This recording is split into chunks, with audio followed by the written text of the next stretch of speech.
Everybody, welcome back to another episode of Another Bourbon Show. Tonight we're going to be drinking something that we don't drink very often. We're going to be drinking a barrel pick. This particular barrel pick came from the St. Louis Bourbon Society.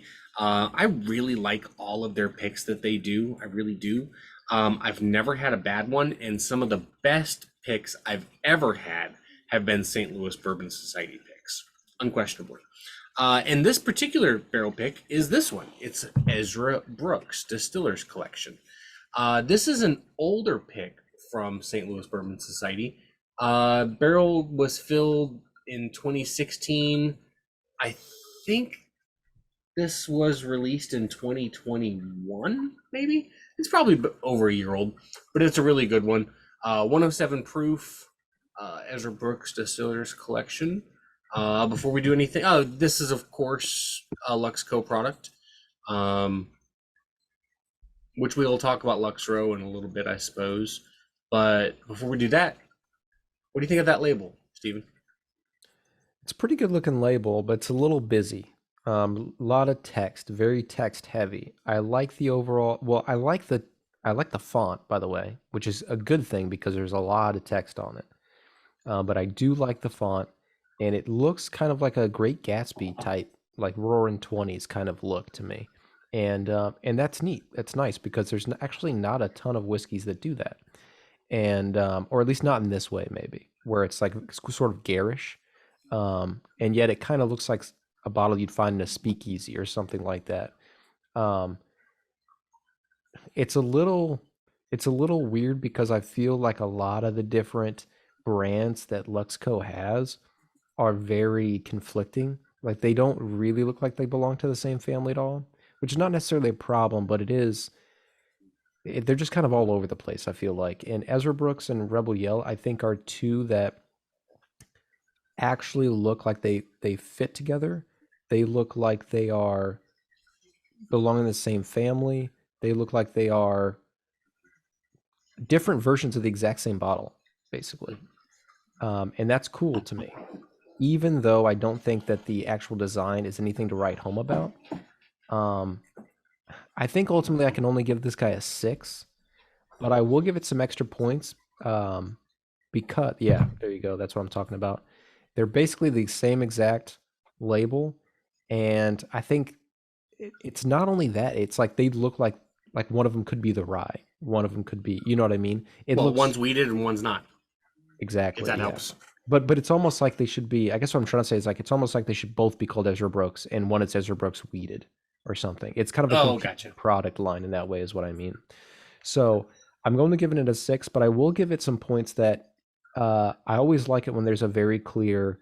You can see where the pick came from at the bottom. I like that it's its own label. It stands out. Yeah, and there's a sticker.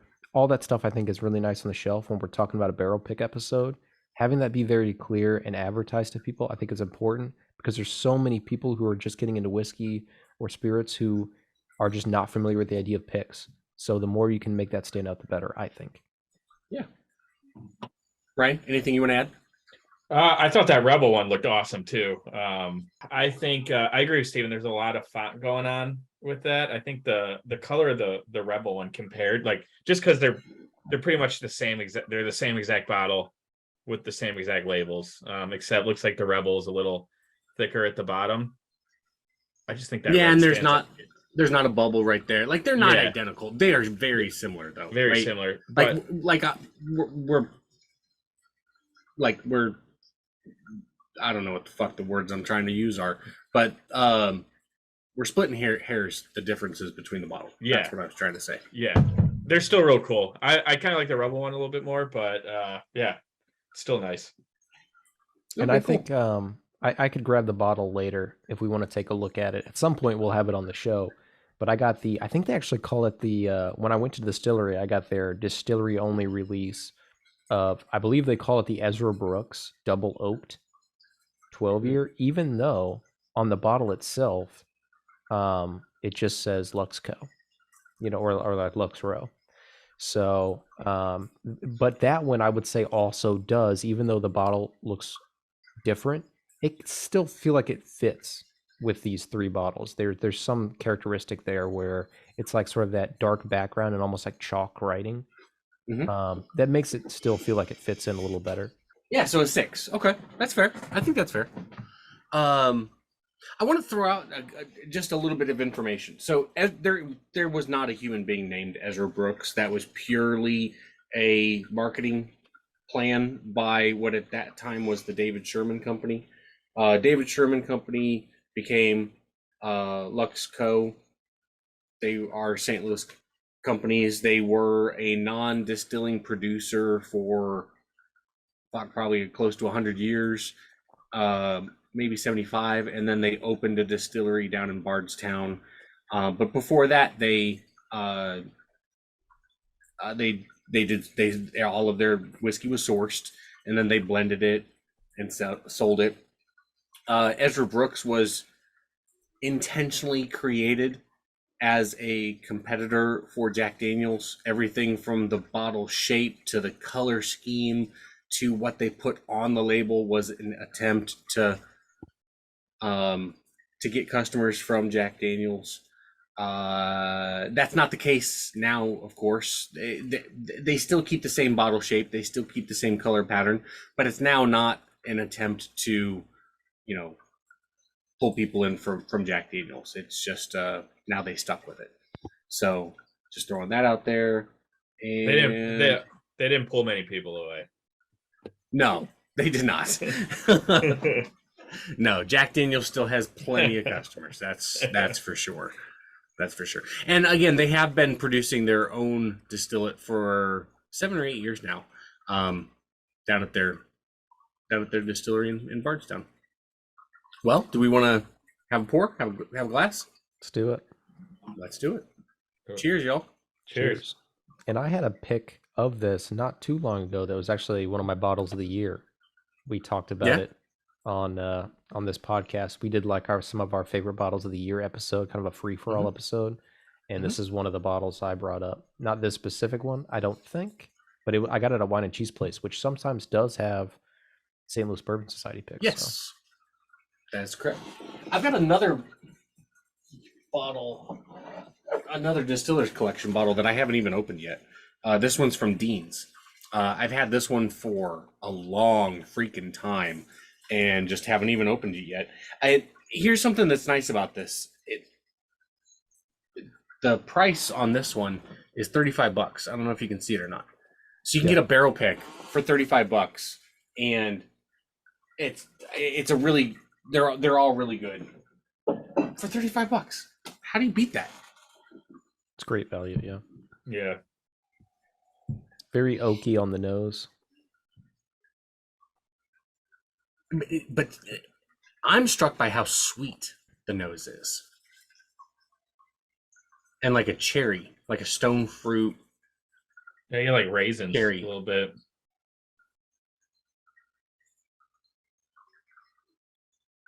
I almost get like a vanilla cake and frosting. I'm on board with that exact. I was trying to decipher like the vanilla notes that I'm getting, because it's not just a plain vanilla. No, it's definitely a more complex vanilla. No, it's a good nose. I'm gonna drink. Yeah, I agree with all that nose, but I think it has that strong oak underbelly. Warms my belly. It's a lot spicier than I thought. It gets sweet at the end, though.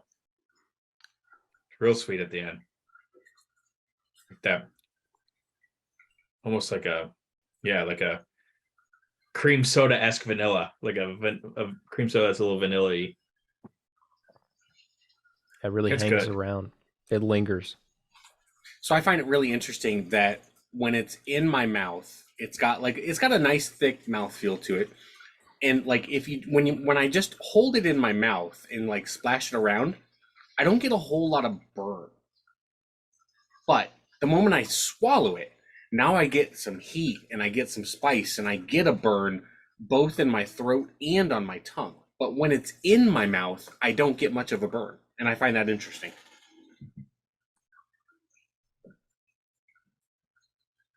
Yeah, I agree. I think you're right to say that it has a thick mouthfeel to it, and I think that's part of what sticks around for so long at the end too. It's very like coating. And so I think a lot of the warmth you feel afterwards is just how long it sticks around and just stays in your mouth. Yeah. Yeah, it's very good. And you know what? It does create a very weird pattern in the glass too that I brought up. I can't remember what we were drinking at the time. I think it was one of the switchgrass rye, but it has a very interesting. It's just coated and splotchy. Mm-hmm. It's a nice color on it too. Yes, it does have a nice color. Yeah. Really nice, like golden coloring. I mean, $35 barrel pick. I mean, that's really good. If that was what you paid for this one, Dan, as well, probably pretty close, right? Within $5.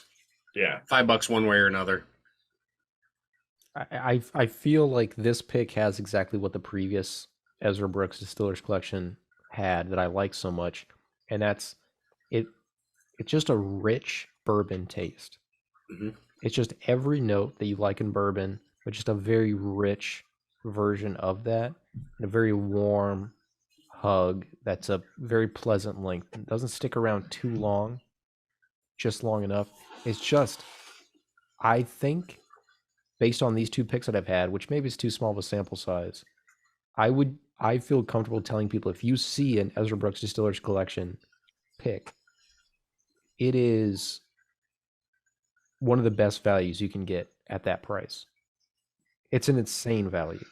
Yeah. At that price. It is. And so I didn't plan on having this conversation, but it's the right time, I think, to talk about the fact that it doesn't matter if it's this barrel pick or this barrel pick or any, like, take your pick of barrel picks, any of them, literally any of them across the board. You're going to find that anytime any distillery uses the same mash bill, the same yeast, the same production techniques, once it goes into the barrel and into a rickhouse, it only comes out of that barrel tasting like 4, maybe 5 different ways. Each barrel is going to have like bigger strengths and weaknesses within that category. But every single barrel, you can pull it out, test it, taste it, and be like, okay, this is version A. Here's a version B. Here's a C. Here's a D. And they all have those same general characteristics. It's just the quality of those characteristics that is separated, right? So, like, Stephen, you're exactly right. If you have a distiller's collection, you can guarantee it's going to have these particular characteristics, because that's what the distillation process is like, and that's what it does to things. And yeah, good values, always good values. Now, one thing that I is a note that I'm picking up that I oftentimes don't appreciate, but I think it's pleasant in this glass, is there's a level of a mustiness in it to me. Like the taste that's similar to the smell of mothballs in a closet, which doesn't sound appealing, I know, but for me, I get that flavor from it, and I actually really like it in this. I don't get that on the nose, but I get that on the palate.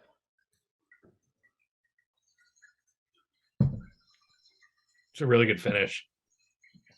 And there's a little bit of a light, kind of like chocolate cake type on the palate whenever it's in your mouth that I get as well. And then just on the early part of the finish, that's almost like the chocolate cake that you get in like a Swiss cake roll.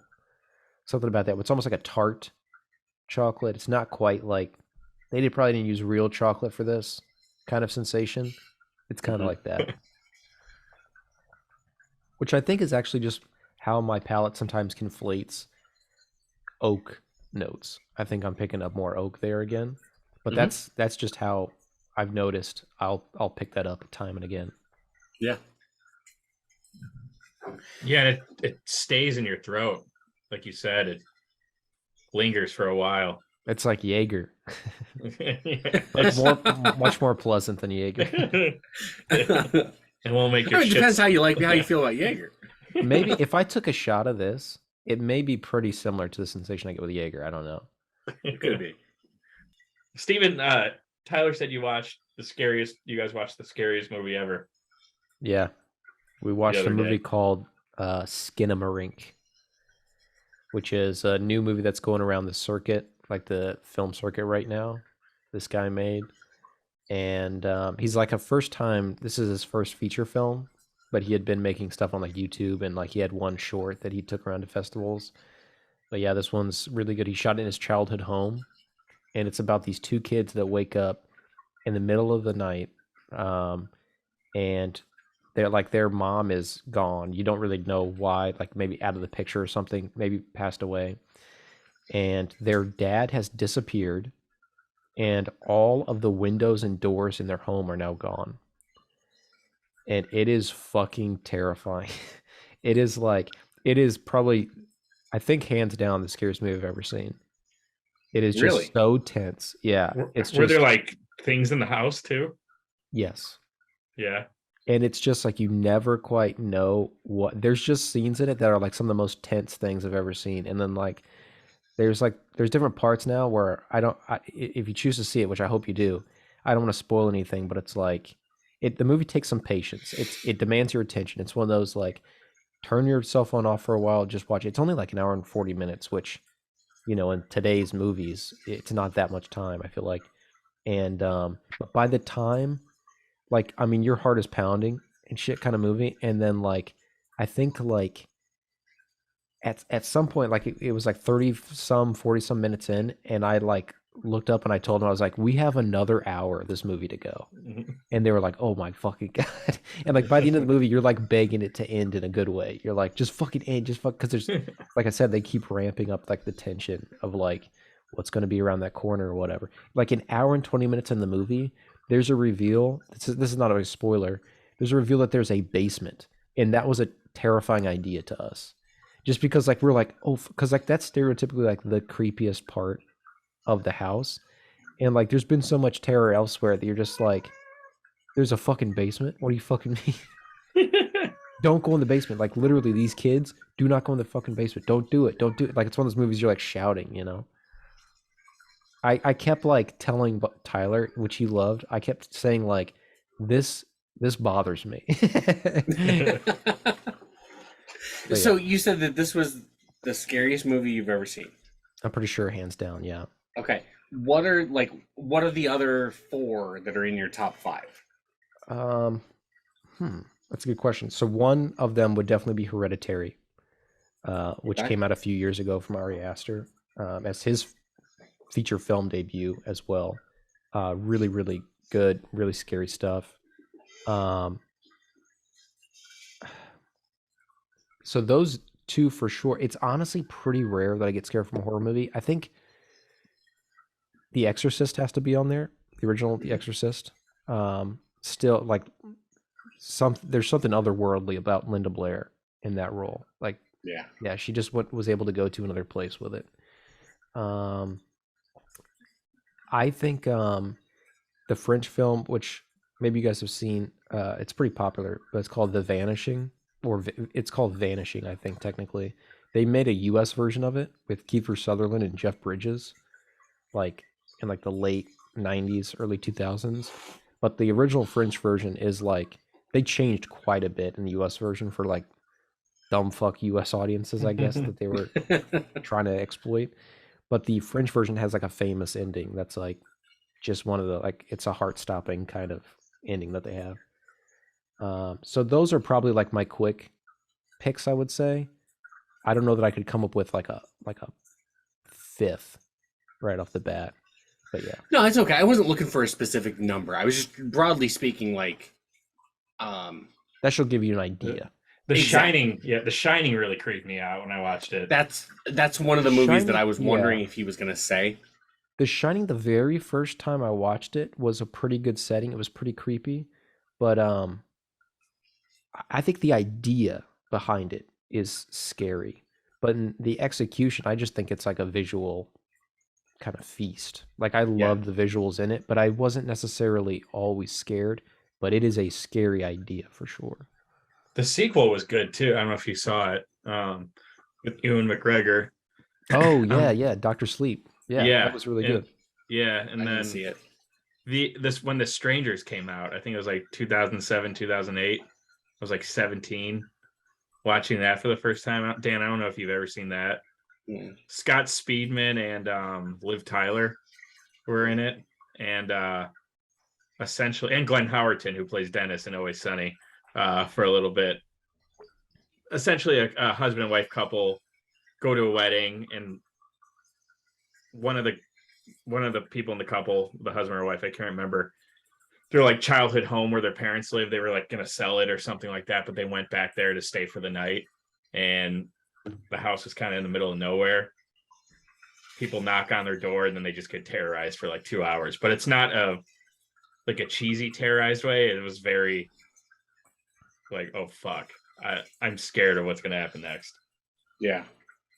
I'm So like gonna for me, I'm like of all of the genres of movie, horror and like that type of movie are the ones I'm least likely to watch. Not because I get scared from them. It's just that they don't really do much for me. And the movies that really fuck me up, that I'm like, whoa, are the movies like the one with oh shit, what's his goddamn name?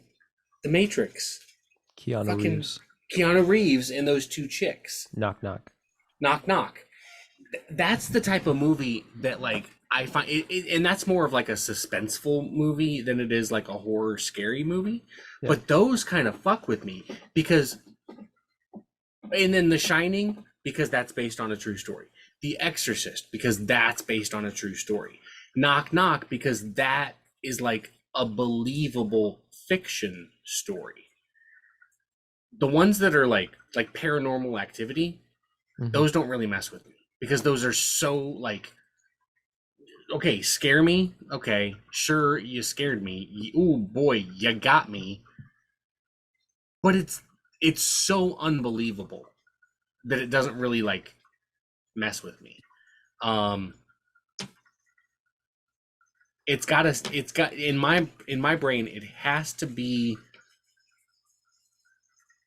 possible.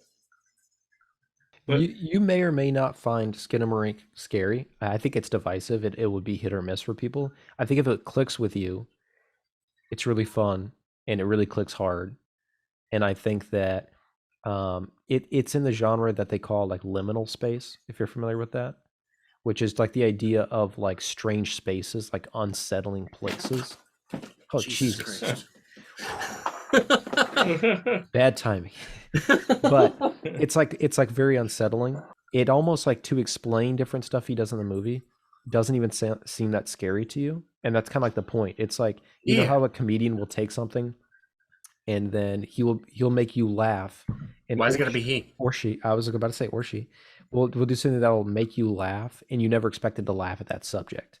In the Mhm. same way, that's what he's trying to do with different spaces. Like again, he filmed this in his childhood home, like in real life, and it's just there's different choices made with like the decor in that house and stuff that are very distinct, you know, and like it kind of feels like everybody's childhood home. It takes place in like 1995 with these kids, you know, and it just stuff happens with walls and stuff in it where like all of a sudden he'll show you like an hour later it'll play tricks with your head and you're like, wait a second, is that because he shoots stuff like off center too. It's not like a clean angle. He'll just show like corners and stuff of the rooms. And you're like, wait a second, is that the doorway to the kitchen? And now just over time it's gotten smaller and smaller and I didn't realize it. And now all of a sudden it's like it's like this fucking big. And like a human couldn't even squeeze through it. So there's like this weird claustrophobic nature and like there's this TV that comes up again and again, and then all of a sudden you're walking down the hallway and the hallway's not even wide enough to fit the TV in it, and like you didn't notice that. Like weird shit like that just starts fucking with you. It feels like, again, the doors and the windows are fucking gone in this house. There's nothing they can fucking do. So Blair Witch, that's a great example. That's another movie I would put for scariest movies. It's very similar to that, Dan. So if you liked Blair Witch, it's very similar to that in its overall feel, I would say. They don't do like the stuff where it's like people are filming. Again, it's just a camera happens to somehow be in the house. But it's kind of like that. And almost to a T, the entire movie is, the end of Blair Witch? Have you seen it, Ryan? Yeah. Okay, so at the end of Blair Witch, you know how there's there's the guy in the basement who's like staring at the wall. Mm-hmm. They like see him down there. It's one of the scariest scenes. That is, to a T, what Skinamarink is for an hour and 40 minutes. Okay. It's kind of like that scene where you're walking downstairs and you're seeing a guy staring at a wall, that kind of shit. That's just unsettling. It's just new situations. It's almost like these kids are in a fucking terrifying haunted house and they keep walking around finding a new terror. All right, but seriously, let's rate this son of a bitch. Who wants to go first? I'll do it. Or I can. I don't care. I'll go with an 8.5. Damn, yeah. I think it's a damn good score. Again, I think it's just really good. Similar to my last comments, actually, from really, I've had similar comments the last couple episodes, the last few things we've drank, and I think it's getting kind of old. It's just we're having some really solid pours that I can almost come up with no negatives for. And I have a hard time thinking anybody who likes bourbon wouldn't like this one, just like the last couple. I think it hits on all the typical bourbon notes you like. And this one, I think, does it in so many rich tones on the palate, like I talked about earlier. The finish is fantastic. The nose is probably the weakest part to me. And even that, I think you can draw enough interesting notes from it like we did. But I think it's a weaker overall nose. But I mean, that's the part that matters least to me in the entire drinking experience. So whatever, I throw that out and I give it an 8.5 because part of it, unfortunately, we try to avoid this, but part of it is how good of a value it is at this price too. I think that I was considering maybe like early 8s and I was like, no, it's a really solid 8.5 to me because this is already one of those bottles I constantly recommend to people. So the score should reflect that. An 8.5 and higher is a constant recommendation to everybody. And especially at that price, you just can't go wrong. So 8.5. Ryan, you want to go or you want me to? I can go. I'm going to give it an 8.1. I really liked it too. I thought the nose was great. That like the raisins moving over to that like vanilla cake I talked about, and not like an overbearing, like really sweet vanilla cake, but one that's a little more reserved, not, a little more savory than sweet. I really like the nose, and then drinking it too. I'm a sucker for any vanilla that has like a cream soda-ness to it. And this really did on the finish. You take a sip at first, it's very spicy, and you're like, oh man, almost a little overpowering, a little musty, like you said, Dan, but then it evens out and it gets a nice sweet cream finish at the end. I enjoyed it a lot. And like Steven said, the value on it, $35-$40, depending on where you get it. You're not going to find a better barrel pick, or it'll probably be hard to find a whiskey of that quality that's good. I mean, this could be a $50 or $60 barrel pick, and I don't think anyone would bat an eye at that price. So I'm going to go an 8.1. Don't give him any ideas, though. Yeah. So I'm actually going to match Steven's score. I've had 8.5 in mind for quite a while. For the exact same reasons that Steven and Ryan both mentioned, right? Like it's $35-$40. Okay. Now in reality, I think I bought the two together as a pair for like $70, right? So I think I don't think it was like a 35 and 35. I think it was 70, right? And you just can't like Ezra Brooks Distillers Collection is, as Stephen mentioned earlier, it's just a bottle you can't go wrong with. Luxco makes a fantastic product. Top to bottom, they've got a fantastic product line. It's a you can't miss. Like I'm not gonna say the same thing for the 86 proof Ezra Brooks that you find off the shelf, or the Ezra Brooks 99 even. But the 99 is not terrible. This one, Old Ezra 7, like they're just fantastic pours. And this one probably varies very slightly from this one. So if you see a Distillers Collection, grab it because it's going to be good. And 107 proof, you taste it, it's got a, yeah, you just can't go wrong with it. I'm not going to fucking say anything that Ryan or Steven didn't already say. So 2.5. Yeah. And maybe consider getting both of those bottles like Dan did, instead of like paying $70 for Eagle Rare at like the fucking duty free shop or whatever.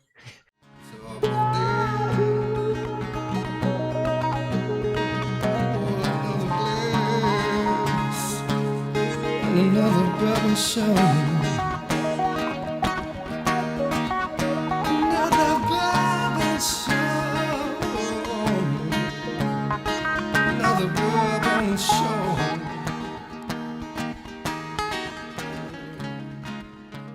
I don't have my AirPods on, and I still can't hear you guys. Can you hear us all? Hold on. Can you hear me now? No problem. Wait, I hear you talking now. Can you hear me? I hear you, no problem.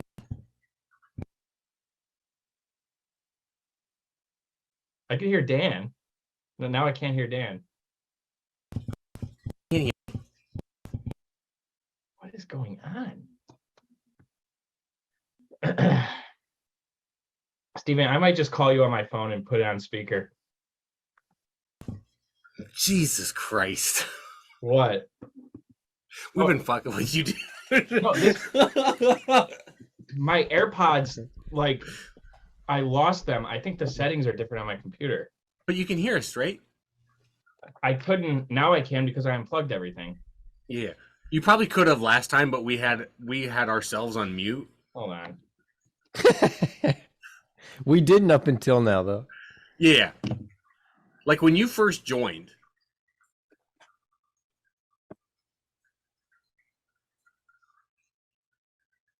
Can you hear us?